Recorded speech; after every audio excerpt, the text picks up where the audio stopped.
I had my guys rewrite it. And I said, I can't give you a 7 pref. I said, but how about a 14? And he went, what? I said, yeah, look, the cash flow is so good because it's not by the bedroom, it's by the bed. It's by the bed.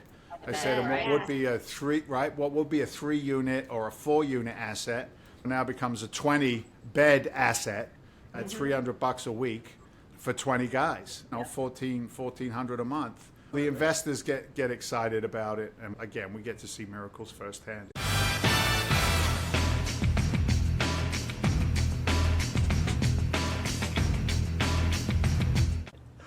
Hello and welcome, our Slum Doggies. We are so excited. We have a special day. Dave says, what? We have a special guest today. It is Dave. And Dave, can you please introduce yourself and just tell us about your business? And we know a little bit about you. We know that you are a retired firefighter, which is awesome and amazing. And you got into real estate investments, which it's like, what a 360. 2 different fields. Yeah, for sure. Yeah, we really want to hear all about your journey and yourself, and then also just some tips and tricks that you've learned along the way and how you got into real estate absolutely. investment. I didn't know that I would wake up today and hear the word slum doggies. So Yeah. I gotta start right there. I mean, come on I swear to God, now. every time we start the show, we come up with another nickname for our viewers. I got one for you. Hey, slum dogginators. How we doing today? That'll be the next one. I'm gonna have to start charging you for these. Yeah, look, first of all, thank you. Podcasting can be a drag or it can be fun. And within 10 seconds of you ladies sitting down and us beginning to just chat a little bit, I knew we'd have a good convo, so I'm happy, and thank you for having me on. Yeah, look, as your little intro card says there, I love the way the podcast arranges. They put like these little cheat sheets for us. And I'll tell you right now, ladies, 9 times out of 10, we're just going to go wherever we go. Forget the cheat sheets We've and all noticed of that that already. stuff. We don't even follow it. We Yeah, just right? have a conversation. Yeah. Just have We read as we it, say so back we- as we say back in England, let's just have a nice little chin wag.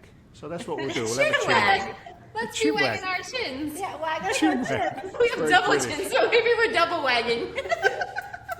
I hate that. As soon as I turned like 54, 55, my teenage sons walk by and they go, "Oh," I said, if you do that one more time, kid, just one more They're time. not allowed to do that. You're not allowed to do that. And then I got a nice tight haircut, and my 16-year-old walks by me and he goes, "Dad, why'd you shave those bits out there? Why'd you shave that out?" And I said, "Stop it. Stop My it." 2-year-old loves to grab my arm. Oh, yeah. Oh, yeah, the little wiggle waggles under here. Yeah. Yeah, that's what they hold on to for a jungle gym. Yes. Yeah, he calls it big arm. He loves my big arm. My wife is, she's 50, and my wife is rock solid. She really is. God bless her. I love her. She's a rock. Awesome. She's a rock I get to stand on so I can look cool. And Mary Beth works out like a champion, an hour a day. She got a rowing machine. We bought it during COVID so that she could row. Yes. And she kept rowing. She's a I don't know, an 8 million mile mama or whatever she's in the row club. But one that's little wiggle awesome, waggle, yeah. just one little wiggle waggle under there, and she's all upset. I go, "I love you, baby. Come here and give me a squeeze." So it's all good. So See, we we were digressed actually already. Yes, no, so we were actually recommended by Rick Albert to meet with you. And after meeting with him, we were like, actually, the next time you're on our podcast, you have to bring your wife Yes. because she's such a trooper. Oh my God, the stories that she has gone through. So we're probably Oh, going to yeah, be the same boat next time you have to bring Yeah. me. Yeah, she's everything. I've been married a couple of times. It took me a while to get it right. I actually met Mary Beth in the labor and delivery room at the local hospital. And that's not where you go looking for a date, as I'm No, sure not you usually. ladies. Right? I'm going to go to the labor and delivery room, see if I can find me a hottie. Wasn't the case. I was actually she a doing nurse? what's that? Yeah, she was a nurse. Yeah, I was doing my well played. You figured it out. You're so smart. She was the nurse that I got assigned to while I was doing my labor and delivery rotation when I was in my paramedic class. And I don't know, you know, okay. it's like I said, you don't go to the The L&D story sounded to much look for worse. love. In the beginning. What's that? Say that again. I said the story sounded much worse in the beginning. I set it up that way. It takes you down a little road somewhere, and you're like, "What's wrong with this guy, Right. weirdo?" But no, anyway, we met there. So let's get back to business. Yeah, I'm Dave Seymour. I'm an alcoholic. Oh, that's a different meeting. I actually am. Sober 36 years, so God is good. Good for you. Good for you. Yeah, that's how I ended up in the business that we're in today, but we'll get there in a second. Yeah, came to the States from England.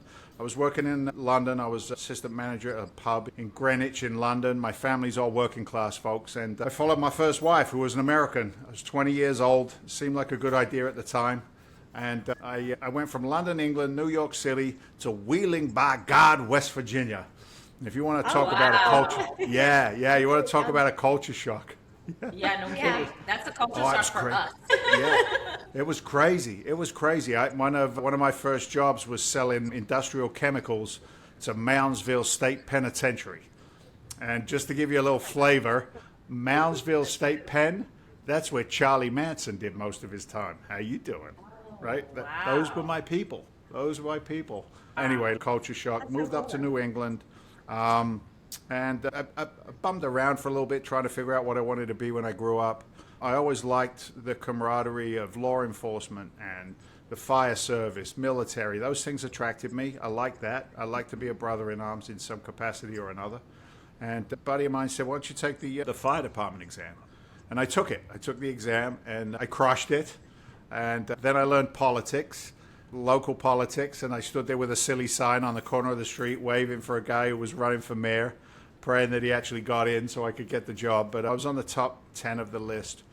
I got sworn in as a firefighter, and I freaking loved it. I loved it. I tell you, here's the interesting component to this story of Dave, if you will, is the fact that coming from a blue-collar working class background in England, there was zero entrepreneurial mind processes growing up in my house. It's not a moral judgment, it's just a statement of fact. My old man was a heating and air conditioning guy. My mom was a secretary at a bank. We lived in the English equivalent of the projects. It was known as the council estate. Sounds a lot nicer, doesn't it? The council estate, which is the projects, little brick boxes all connected to each other. But I didn't know that I was broke as a joke. I just knew that we didn't have much. We didn't do much, and we didn't go anywhere. And Mum was always grumbling about money, as was Dad. And when I bring that mentality to America, I call it financial illiteracy. You come here, and it's amazing. They give you these little plastic bags in your pocket. They're called credit cards, MasterCard and Visa. And right, off you go, baby, go. And I found myself, while I was in the fire department, just brutalized by money. Like I was a donkey. I was an absolute donkey with money. And I needed a second job. I needed a third job. I worked retail security. I was a part-time police officer. I did anything and everything to make ends meet and still couldn't get it done. And long story short, going into the financial crisis and the crash, 2004-05, some guy said to me, supposed to be a friend of mine, he says, Dave, you're a firefighter. I go, yeah. He says, you know what? You deserve better than what you're getting. There are these new programs for refinancing your primary residence where you can get all of the money out plus 10% of its value. He said you could have more money and your mortgage payment won't go up. It'll actually go down. Yes! There's a price for ignorance. And I ended up, I refinanced my primary residence 3 times in 18 months. And just as a little side note, when I realized how to read a mortgage statement, my friend made 12 points on me over 3 loans. 12 points. And all of my loans were $400,000 to $500,000 every time I refinanced them. So anyway, the crash happened. I'm upside down, losing my house. My second marriage was tanking because of it. It wasn't because I was an unfaithful husband or I was sober at the time. It wasn't because I was drinking. I was just emotionally, physically, spiritually brutalized by financial ignorance. And that's the statement of fact. Anyway, I met Mary Beth. I started trying to think about life a little differently. And there was a commercial for Teach Me Foreclosure. It was on the radio. I was sitting in my truck. Teach Me Foreclosure, a free 1.5-hour seminar coming into your neck of the woods. Learn how to do real estate with no money down. I went, that's for me. I don't have any money. I'm going to be a real estate investor. Other people's money, yeah. No money down real estate. And that's where I started. And I invested money, or Mary Beth invested $35,000 on her credit cards in my education. That's why I say she's my everything. It's the fact, not that she gave me money. The fact is that she trusted in me. I remember she said to me, go get him. Yeah, she did. She said to me, go get him, killer. She said, I'm proud of you and I love you. She said, and I'll support you in anything that you want to do. And under any and all conditions, we began to rock and roll. And what amazed me was, and for you talk about tips and tricks and how to be involved in this business at any capacity, the one thing that I've never done is give up, no matter what. There's a book that, high five. There's a book out there. I think it's called 6 Feet Short of Gold, and it's a story of a miner who quit mining. He was done, and then the guy next to him mined another 6 feet and tapped into the largest vein of gold back in the gold rush days. And it's like that philosophy. I never gave up. And when I looked at my classmates in the education space, they were falling away like flies, and I'm like, where did everybody go? And I'm out in front of the pack, and I'm still running. I'm still making offers. I'm still making mistakes up the yin-yang. Even with the education, I still make mistakes like crazy. And I remember thinking, every mistake I make has value. There's more value in failure than there is in success. I did my first flip, my second flip, and then we got the reality TV show. A&E Network reached out, and we messed around with that for 4 years. Now I'm all that in a bag of chips. I'm the big cheese. And it was crazy. It was a great run. Like I said, 4 years, 29 episodes. It was great. Put us on national platforms. I'd be sitting in a firehouse watching these shows, and now I'm doing these shows. I'd watch the pundits on CNBC and MSNBC, and now I'm sitting there in New York with Joe Kiernan and Becky Quick, and the day before, Warren Buffett had been on there. And I'm looking around, I'm like, does anybody know that this is not real? Did you have to pinch yourself? Like, wait. Yeah, for real, I did, for real. And you know what? Every time that, and there's another tip in there, every time that's in your head says, you can't do it, you're no good, you're not good enough, you're too fat, thin, rich, poor, black, white, dumb, smart, whatever the excuse is that runs around inside of your squash, just realize that those lies don't have to be truth. Enemy, that's the devil working his magic, stealing the joy. Yeah. And I love what you're saying, because it really goes into why we started this podcast, because like you, we do not come from investors or people with money. We're slum dogs. Yeah. We came from nothing. SlumDogginators. SlumDogginators. That's what we are. Yeah, we started from nothing. We didn't know anything about real estate. It just ended up happening, and not by luck, but by hard work and by mistakes, and just continuing to work hard and make those mistakes and learn. And so I love that. Yeah, I like your overall positivity about it. Yeah. Yeah, and we even have other people in our office. They work in real estate alongside of us, and we see that they're always like looking at us like, "Oh, we want to be doing what you're doing," but we're like, "You can do what we're doing. It's not even that hard. If we can do it, anybody can do it. We can do it. You can do it." Yeah, so we're trying to be positive in that. You know what's interesting about that thought process is if you use that as a philosophy, a lot of folks along the way, and the common theme always is, I can choose to lean into fear, or I can choose to lean into faith. And if I lean into faith, mine's God, but at the same time, I then recognize the folks that God's putting in my path, that either I can help them or they can help me. And if I work with some of the fundamentals and the laws of reciprocity, things will go well. They will. And even when the bad actors show up, and I've had them, ladies, I've had them. I've got stories that would just make your blood boil and your hair curl and your toenails curl up. I've had bad actors around me, and the one thing I did was I learned to forgive them and then move on and learn from that mistake. Or if you screw me once, it's shame on you. If you screw me twice, it's shame on me, right? I own it the second time around. Right. So you also learn from those mistakes. So fall forward, fall often, fall in faith, and just know that you never give up. You keep going. Trudging the road to happy destiny. That's what we do. We just put our head down and go, baby, go. So true, though. It's so true, and we're always wrapped up in the wheel. Yeah, but you're like the perfect guest and the perfect example of living the American dream, making things happen, having nothing, and then having your empire. It's so phenomenal to see these success stories, and this is something that we're showcasing anybody can do it. It doesn't matter where you come from. It doesn't matter who you are. You can make it happen. It doesn't matter if you were living in your car. It doesn't matter.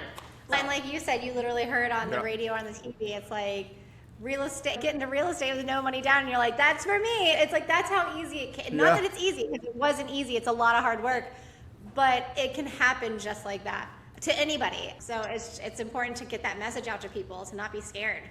And how serendipitous that happened for you. Yeah. That's a lot of what happens to us too. Like we just fall into these roles, or we meet these people and we make these connections, and then we make so much more out of it than your average bear. We don't put our blinders on and be like, oh, nice that we met that person, but let's move on. It's a lot about relationships.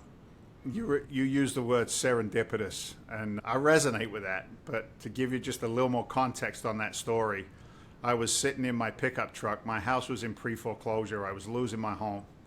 Wow, I'm going to get emotional. I always do when I tell this freaking story. I get it. Yeah, it's all good. It's all good. I'm soft as a sneaker full of ducacar. It's okay. Other people, watch this. Watch this. Ready? Other people's opinions of me are none of my business. I'm free today.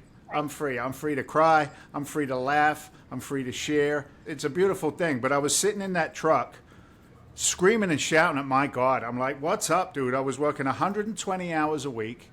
I didn't lie, cheat, or steal. I was sober. I was doing the best to be a father to my son. And it was all just going to crap. It was all just going to crap. And I was screaming at it. And I'm like, almost, why have you forsaken me? It was a biblical moment for me. It truly was. And I'm like, show me something. Please show me something. Otherwise, I feel like just driving my truck into the ocean and calling it a day. I was that low. I really was. I was that low, in truth. I think we've all been there, yeah. Right. And then I turned the ignition in the truck, and the commercial came on at that moment in time. That's when it hit, that commercial. I was on BZ Radio. I remember it like it was yesterday, as you can see. I turned on, and that came over. And I just looked up at him, and I went, are you sure? Yes. Still second guessing him, right? Are you sure?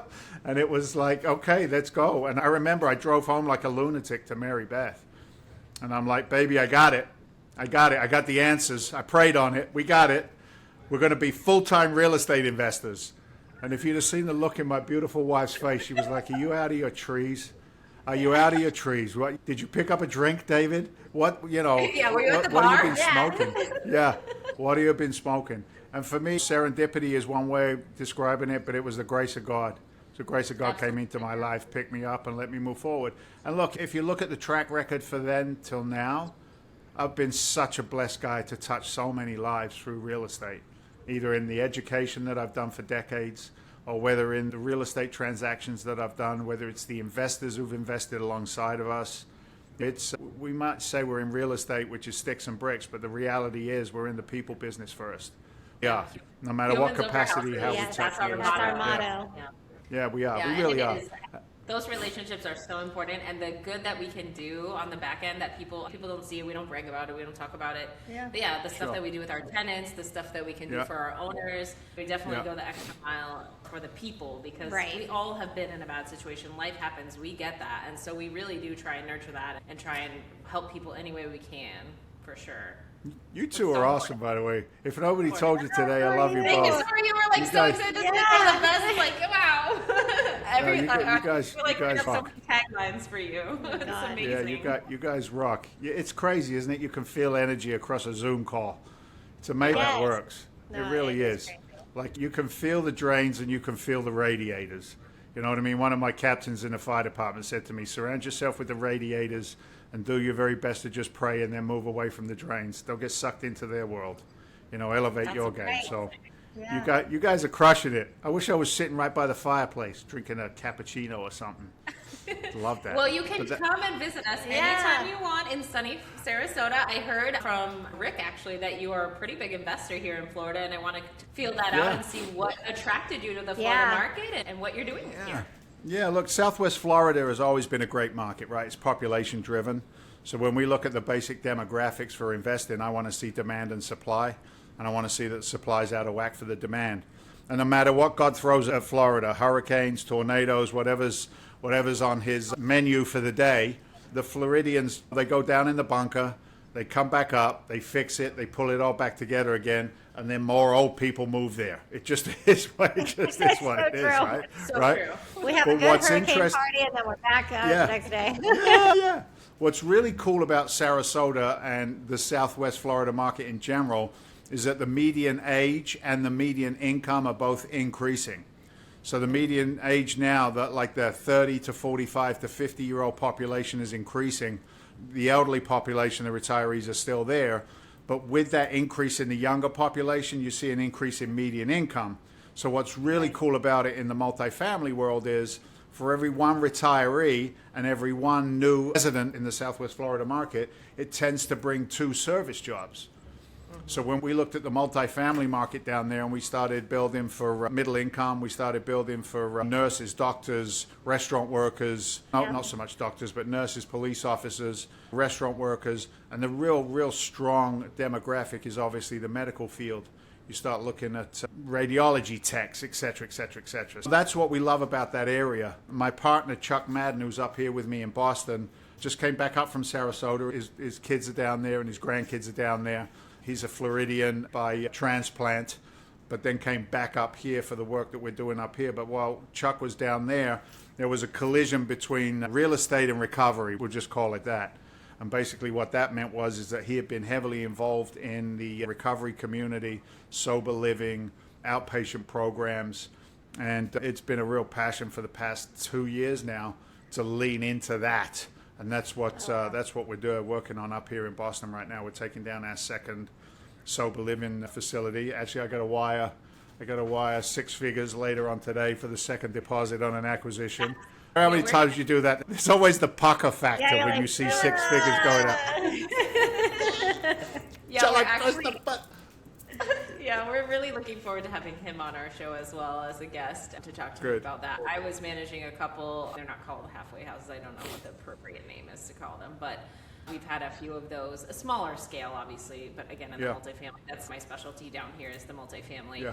And it's really interesting to manage those, and it's really exciting, and seeing people's recovery and their journey and everything, and being there to hold their hand and help them out and go and deal with the things that you have to deal with in those moments are very intense. So I really appreciate the work that you're doing, and our community absolutely needs that, because again, we're getting a lot of transplant people, and a lot of the people who are transplanting definitely have their ups and downs and issues. So that's something that we're really excited that you're doing down here for sure. Yeah, it's for me, sounds so corny, but the words are the words, my heart's behind it. It really is God's work. I say this often, when you work in the recovery space, so there's my heart in the recovery space as a guy in recovery myself, like I said, 36 years without drinking or drugging. I've attended thousands, if not hundreds of thousands probably, of meetings, not hundreds, that's an exaggeration, thousands of meetings. Not that old. Not that old. I'm Moses, baby. I've attended so many meetings over the years that I only got to see little snippets of those miracles occur. But when I got involved with the sober living, now I see those guys more consistently. And there's nothing more powerful than a front row seat to a miracle. It really isn't. A lot of meetings happen in churches, for example, up here in New England. And one of my buddies said the other day, he said, if you want to go be with God, you go upstairs in the church. But if you want to see his miracles, you go downstairs to the meeting, the 12-step meeting, the steps of recovery and the recovery community, watching these people turn their lives around. And they're just straight up freaking miracles. I mean, we could talk about that for days on end and never get tired of the joys of watching. Scripture says dry bones coming back to life, right? Scripture talks about iron sharpens iron. And those are so appropriate. They're just so appropriate in this field. Now, on the other side of it, the money ain't too bad either. You know what I'm saying? So, if you can make a fantastic return on deployed capital for investors or yourselves as your own business, then what's the problem with that? Our investors are looking at everybody. Yeah, exactly. exactly. And we were talking about that too. So I have a huge investment group, a foreign investment group, and they're building a big 200 for rent with a bit of, I think it's 25% affordability. It's fantastic. It's a beautiful property, and we have 24 acres. It's huge, and they're only building almost 40% of it. So it's really not your scorched earth developer normal formula. Right. So it's very exciting to be a part of that as well. Yeah, it's down Yeah, here. for sure. No, Yeah, I love it's like those. I watching love a those miracle. projects. Yeah. Yeah, No, I love those. There's, trees. how cool is it when we develop and build that X amount of years later we can drive by it and say, you see that one? That one, right? You see that one? Like you get to touch these things. You get to touch them. I had a guy on a call, I don't know, maybe last week, the week before. It's always a blur when we're raising capital. And we're not raising a lot. We're only raising $1 million. But I had a hedge fund guy on a call. And not because I believe that his hedge fund would invest in this particular sober living, but because I knew he had himself some challenges with close friends and family members with booze and drugs. Like people want to support that. And as we were going through it, he said to me, walk me through the thing. And it really is a two-part, and I'll make it brief. There's the actual real estate, which is great. We know that upside down, back to front. Now this guy, if he can go out and build and or reposition a multifamily asset, and he can put maybe a 7 pref, maybe a 75-25 equity share on the back end. If he can structure a deal like that with confidence, he does that deal. So when I started talking to him, I said, I can't give you a 7 pref. He goes, what does it look like? I said, if we put it as an equity multiple and included the insurance pay component of this business, it's a 24 equity multiple. So I'm not even going to put those numbers in front of you, because when you start talking silly numbers like that, people are like, that's got to be a scam. Is that legal? Is that legal? That can't be legal. Can it possibly? Yeah. Is that typo? Something's What's wrong going here. right? Yeah, Something's exactly. wrong here. They do that. So I had my guys rewrite it. And I said, I can't give you a 7 pref. I said, but how about a 14? And he went, what? I said, yeah, look, the cash flow is so good because it's not by the bedroom, it's by the bed.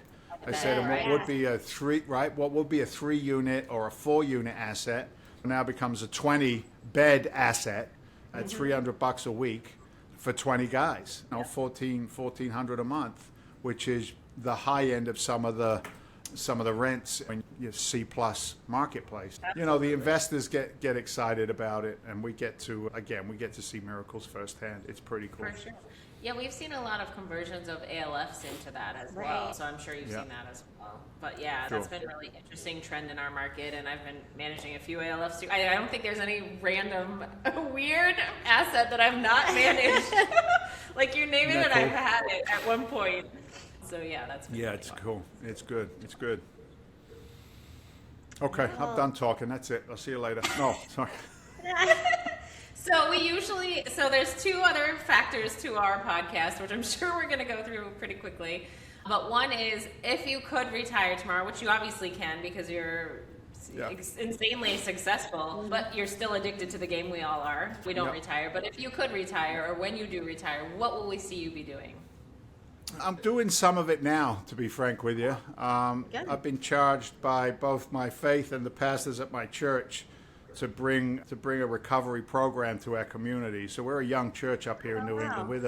We're the odd ones out. We're not the smells and bells. That's not who we are. We're like your Brandon Lake, throw it up to the big guy faith. And our the Catholics are like, did he just do that? He didn't. He just made fun of us. I could tell. That's okay. I was raised Catholic, so I'm really appreciating that. I'm sure you were. My wife's funny. She says, I love our church so much. She says, I'm a recovered Catholic. I go, I don't know what that means, baby. The devil hunting dude most of my life. But anyway, I get to build out this program. It's called Celebrate Recovery. It started out at Saddleback Church out in California, and it's the most successful Christian-based recovery program on the planet. And amazing. It's cool for me because I have to let go of my controls and do it their way. I want to improve everything I ever touch. And so I'll be doing more of that if and when I ever retire, which I probably won't, like you said. But again, it's tied into everything else I got going on. It just feels right. So I'd probably be doing more of that. And spending time with Mary Beth. Yeah, for sure. So it's like more of a work-life balance. And that's, I think, like the main goal for everybody in this industry is to find that balance, because you do get so wrapped up in the wheel and you have to take a step back and say, what am I doing?